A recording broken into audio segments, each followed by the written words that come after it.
7%. That is the probability a low-level street dealer in certain high-violence Chicago neighborhoods faced of being shot within a single year, according to field research conducted during the 1,990 seconds. And this is how much he was paid for taking that risk. $3.30 per hour. Less than the U.S. federal minimum wage at the time. Not for flipping burgers. Not for stocking shelves. But for selling heroin and cocaine on a frozen street corner at 2 a.m. under constant threat of arrest or execution. So the question is not how much they make. The real question is this: why would anyone choose a job that is more dangerous than war zones and pays less than fast food? And the answer has nothing to do with stupidity. Nothing to do with poor choices. It has everything to do with how modern systems weaponize hope. Most people imagine drug gangs as chaotic groups of reckless criminals, fueled by impulse and violence. But when sociologist Sudhir Venkatesh embedded himself inside a Chicago gang for nearly 4 years, a real study, later referenced by economists behind Freakonomics, he discovered something disturbing. Not disorder. Structure. Hierarchy. Accounting. The gang he studied operated like a corporation. At the top sat a small leadership council. They never sold drugs. They never stood on the street.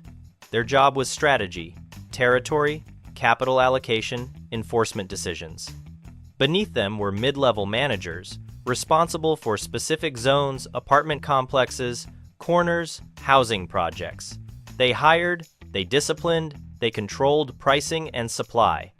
And at the bottom were the foot soldiers, teenage boys and young men, ages 15 to 25, who stood visible on corners, absorbed the danger, took the police heat, and died. This was not a disorganized criminal ecosystem. It was a franchise model. Comparable in structure, not morality, but architecture to corporate chains like McDonald's, where profit concentrates upward while risk concentrates downward. The system expected high turnover. It calculated loss into its design.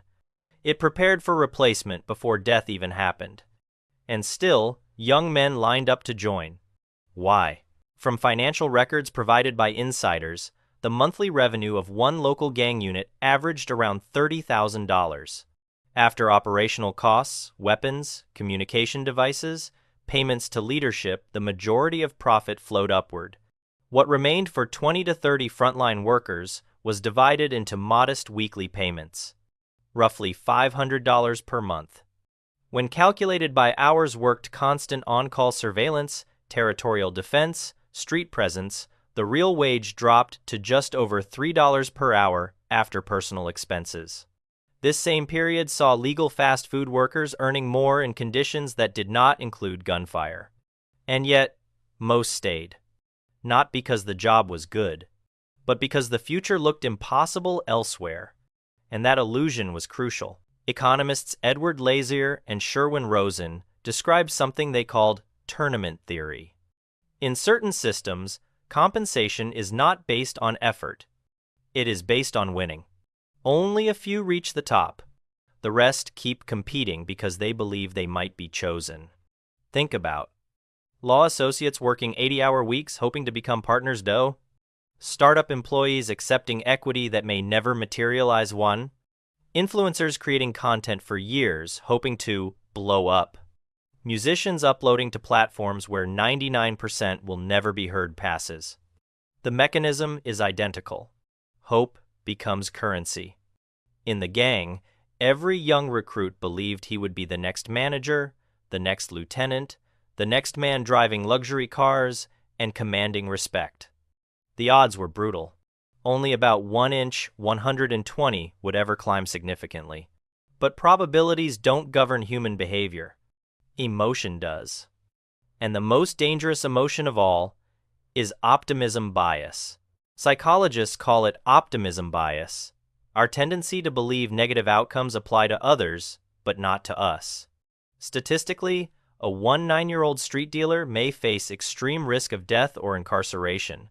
Subjectively, he feels invincible, because every hierarchy displays visible winners. The successful boss, the respected figure, the survivor with status. And the mind focuses on possibility, not probability.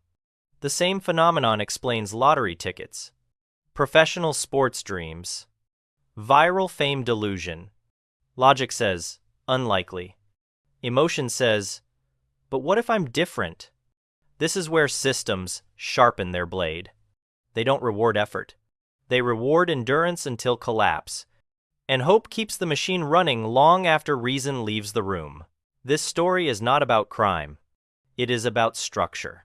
The gang simply reveals, in brutal clarity, what most respectable systems hide behind polished branding, corporate ladders, entertainment industries, academic rat races, creative economies, different legality, same logic, a pyramid powered by the many for the comfort of the few. And the most efficient fuel is not money. It is belief. Belief that you will be the exception. Belief that suffering earns elevation. Belief that pain today equals success tomorrow. But here is the truth no motivational poster will show you. Most systems are not designed for you to win. They are designed for you to keep playing. Street dealers did not stay because the job was logical. They stayed because hope felt better than hopelessness. And that same psychology operates far beyond gang territory.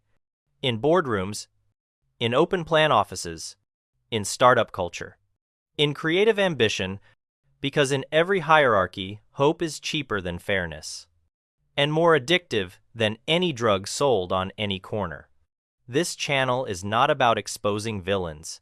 It is about revealing the invisible games we inherited, not to make you angry, but to make you aware, because the first step to escaping a system is realizing you're inside one. If this disturbed you, stay. If it made you think, subscribe. This isn't entertainment. This is structural clarity. And clarity is the beginning of freedom.